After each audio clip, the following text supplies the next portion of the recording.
आज के इस विश्लेषण में आपका स्वागत है।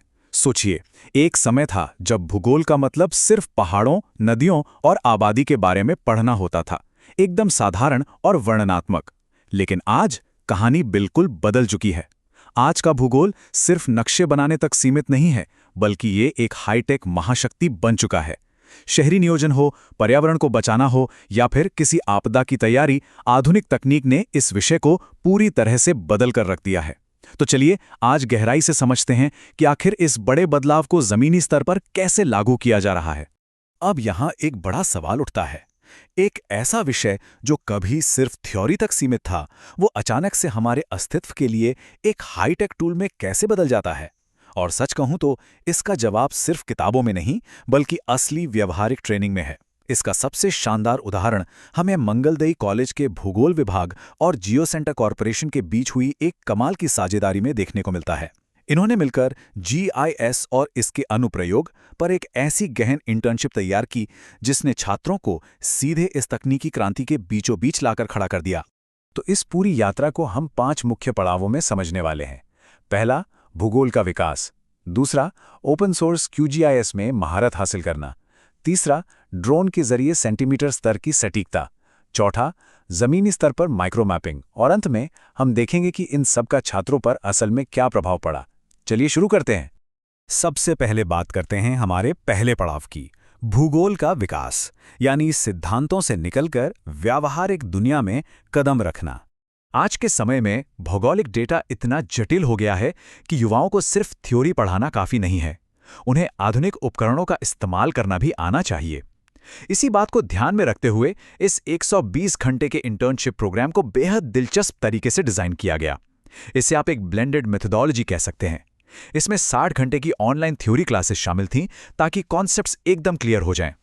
फिर 40 घंटे की ऑफलाइन लैब ट्रेनिंग दी गई और जो सबसे अहम हिस्सा था, 20 घंटे की फील्ड आधारित माइक्रो लेवल मैपिंग, यानी जो कुछ भी क्लासरूम में सीखा उसे असली दुनिया में जाके आजमाना। यहाँ एक बहुत ही शानदार कंट्रास्ट देखने को मिलता है।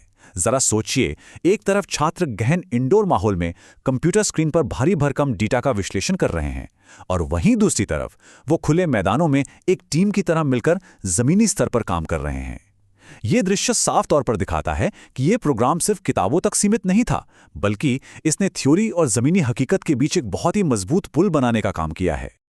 अब आगे बढ़ते हैं दूसरे हिस्से की तरफ, ओपन सोर्स क्यूजीआईएस में महारत।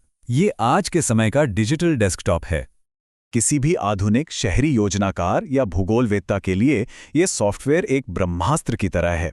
यहाँ आप देख सकते हैं कि छात्र कैसे क्यूजीआईएस इंटरफेस की बारीकियों को समझ रहे हैं। ये कोई आम सॉफ्टवेयर चलाना सीखने जैसा नहीं है। ये स्थानिक डेटा परतों, या जिन्हें हम स्पेशल लेयर्स कहते हैं, उनको बारीकी से देखना और उन्हें इस तरह से मैनेज करना सीखना है कि सबसे जटिल डेटा भी एक पल में समझ आ जाए। सच कहूं तो यही स्किल आज के डेटा विश्लेषण की असली रीढ़ है। और सबसे कमाल की बात यह है कि उन्होंने इस सॉफ्टवेयर पर क्या-क्या करना सीखा। छात्रों ने फीचर्स को डिजिटाइज करना सीखा और एनडीवीआई जैसी जटिल गणनाएं की। अब एनडीवीआई सुनकर घबराइए मत, ये कृषि में फसलों की सेहत पर नजर रखने के लिए एक बहुत ही जरूरी तकनीक है। इसके साथ ही उन्होंने डिजिटल एलिवेशन मॉडल यानी डीईएम को भी समझा। ये मॉडल भूभाग का विश्लेषण करने और बाढ़ की आशंका वाले क्षेत्रों की बिल्कुल सटीक पहचान करने में एक जीवन रक्षक उपकरण साबित होता है। चलिए अब डेस्कटॉप से सीधे आसमान की ओर चलते हैं। हमारा तीसरा हिस्सा है ड्रोन के जरिए सेंटीमीटर स्तर की सटीकता हासिल करना। ये तकनीकी छलांग वाकई हैरान करने वाली है। देखें, पिछले कई दशकों से हम जिस पारंपरिक जीपीएस का इस्तेमाल करते आ रहे हैं, वो हमें मीटर स्तर की सटीकता देता है। लेकिन जब बात आरटीके यानी रियल टाइम किनेमेटिक ड्रोन तकनीक की आती है, तो ये सटीकता सीधे सेंटीमीटर तक पहुंच जाती है। जरा कल्पना कीजिए, माइक्रो प्लानिंग या आपदा प्रबंधन के समय 1 मीटर और 1 सेंटीमीटर की सटीकता के बीच का ये अंतर सचमुच निर्णायक साबित हो सकता है। और ये है वो असली आरटीके हार्डवेयर जिसका फील्ड सेशन के दौरान जमकर इस्तेमाल हुआ। घास पर उड़ान के लिए तैयार रखा ये उपकरण हाई रेजोल्यूशन मैपिंग की दुनिया में किसी जादू से कम नहीं है। इसके जरिए छात्रों को न सिर्फ इसे उड़ाने का सीधा अनुभव मिला, बल्कि उन्होंने ये भी देखा कि कैसे ये मशीन बिल्कुल रियल टाइम में पोजीशनिंग डेटा को इतनी सटीकता से कैप्चर करती है। लेकिन ड्रोन उड़ाना कोई वीडियो गेम खेलने जैसा तो है नहीं, है ना? इसके पीछे एक बहुत ही व्यवस्थित प्रक्रिया होती है जिसे छात्रों ने सीखा। सबसे पहले हार्डवेयर और सुरक्षा प्रोटोकॉल को अच्छी तरह से समझना, उसके बाद उड़ान मिशन को डिज़ाइन करना, मतलब ड्रोन कितनी ऊंचाई पर उड़ेगा, उसकी स्पीड क्या होगी। फिर बारी आती है इमेजरी कैप्चर करने की, और अंत में उस कच्चे डेटा को प्रोसेस करके ऑर्थोफोटो और 3D एलिवेशन मॉडल तैयार करना।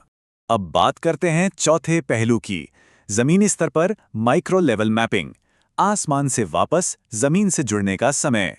क्योंकि देखिए, आसमान से लिया गया डेटा तब तक अधूरा है जब तक उसे मानवीय वास्तविकताओं और ज़मीनी हकीकत के साथ न जोड़ा जाए। इस इंटर्नशिप की सबसे खास बात ही यही थी कि इसमें स्थानीय समुदाय के ज्ञान को शामिल किया गया। छात्रों ने घर घर जाकर सामाजिक आर्थिक सर्वेक्षण किए, बुनियादी ढांचे को मैप करने के लिए उन्होंने हैंडहेल्ड जीपीएस डिवाइस के साथ लंबी दूरी पैदल तय की। और जब समुदाय के लोगों के साथ मिलकर इस तरह की सहभागी मैपिंग की जाती है, तो वो डेटा सिर्फ कुछ तकनीकी बिंदु नहीं रह जाता, बल्कि वो लोगों की असली समस्याओं का आईना बन जाता है। फील्ड से जो भी कच्चा डेटा और जीपीएस पॉइंट्स जमा किए गए, उन्हें सीधे वापस लैब में लाया गया। यहाँ उस जमीनी डेटा को जीआईएस प्लेटफॉर्म के साथ जोड़ा गया ताकि उसकी सटीकता को परखा जा सके। इसका मुख्य लक्ष्य क्या था? ग्रामीण इलाकों में बुनियादी ढांचे की उन गंभीर कमियों को खोजना जो अक्सर नज़रअंदाज हो जाती हैं, जैसे कि स्वास्थ्य केंद्रों की कमी या पीने के साफ पानी तक पहुंच न होना। और अब हम इस विश्लेषण के सबसे रोमांचक और अंतिम हिस्से पर आ गए हैं, छात्रों पर वास्तविक प्रभाव, यानी मानचित्र गैलरी। ये उन सभी मेहनत का असली सबूत है। जरा इस मैप को देखिए। ये मंगलदेई कॉलेज कैंपस का एक बेहद विस्तृत लेआउट है, और यकीन मानिए, ये सिर्फ एक खूबसूरत चित्र नहीं है। ये इस बात का पुख्ता प्रमाण है कि इन छात्रों ने कार्टोग्राफिक डिजाइन को कितनी गहराई से आत्मसात किया है। इसमें एक एक इमारत, छोटे छोटे रास्ते और यहां तक कि जल निकायों को भी बिल्कुल सटीक तरीके से उकेरा गया है। और ये ज्ञान सिर्फ कॉलेज कैंपस तक सीमित नहीं रहा। सरायघाट सलमाड़ा गांव का लेआउट और गांव नंबर 2 मझगांव का ये विषयगत मैप देखिए। ये दिखाते हैं कि छात्रों ने अपनी ट्रेनिंग का इस्तेमाल करके कृषि भूमि, जल निकायों और इंसानी बस्तियों को कितने स्पष्ट और अलग-अलग तरीके से मैप किया। ये मैप्स असल दुनिया में सीधा प्रभाव डालते हैं। धुला और वार्ड नंबर 3 रांगा मिट्टी के इन विस्तृत मैप्स को देखिए। इनमें जो बारीक डिटेलिंग है वो माइक्रो लेवल प्लानिंग का एक परफेक्ट उदाहरण है। आप एक नज़र में देख सकते हैं कि संसाधनों का असमान वितरण कहाँ है या पीने के पानी की कमी किन इलाकों में है। ये मैप उन कमजोरियों को सीधे तौर पर उजागर कर देता है। नीति निर्माताओं के लिए तो ये जानकारी सच में किसी सोने की खदान से कम नहीं है। इस इंटर्नशिप के दौरान जो कौशल सीखे गए हैं, उनका सामाजिक रूप से कितना बड़ा फायदा है, ये इन मिनी प्रोजेक्ट से साफ झलकता है। दरांग में बाढ़ के खतरे वाले क्षेत्रों की पहचान करना, मंगलदई में जमीन के इस्तेमाल में हो रहे बदलावों को ट्रैक करना, या फिर ग्रामीण माइक्रो प्लानिंग और फसलों की सेहत की निगरानी करना, ये सिर्फ कॉलेज के असाइनमेंट नहीं है। ये ऐसे प्रोजेक्ट्स हैं जो भविष्य में हमारे आपदा प्रबंधन और क्षेत्रीय विकास की दिशा तय करेंगे। 120 घंटों की इस कड़ी मेहनत के बाद छात्रों का जो अनुभव था, वो उनके ही शब्दों में कुछ ऐसा था। ये एक परिवर्तनकारी अनुभव था, और केवल इसी कार्यक्रम के जरिए हम अपने व्यावहारिक मूल्य को समझ पाए। ये लाइनें अपने आप में बहुत कुछ कहती हैं। ये इंटर्नशिप महज एक सर्टिफिकेट बांटने का कार्यक्रम नहीं था। इसने छात्रों के अंदर ये गजब का आत्मविश्वास भर दिया कि वे अपनी स्किल से असल दुनिया की समस्याओं को सुलझा सकते हैं। और इसी के साथ हम आज के इस विश्लेषण के अंत में पहुंच गए हैं।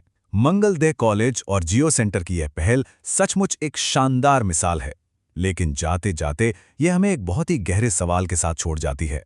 भूगोलविद्ताओं की यह नई पीढ़ी अपने अपने क्षेत्रों के सतत विकास को नया रूप देने के लिए इस स्थानिक बुद्धिमत्ता का कैसे उपयोग करेगी?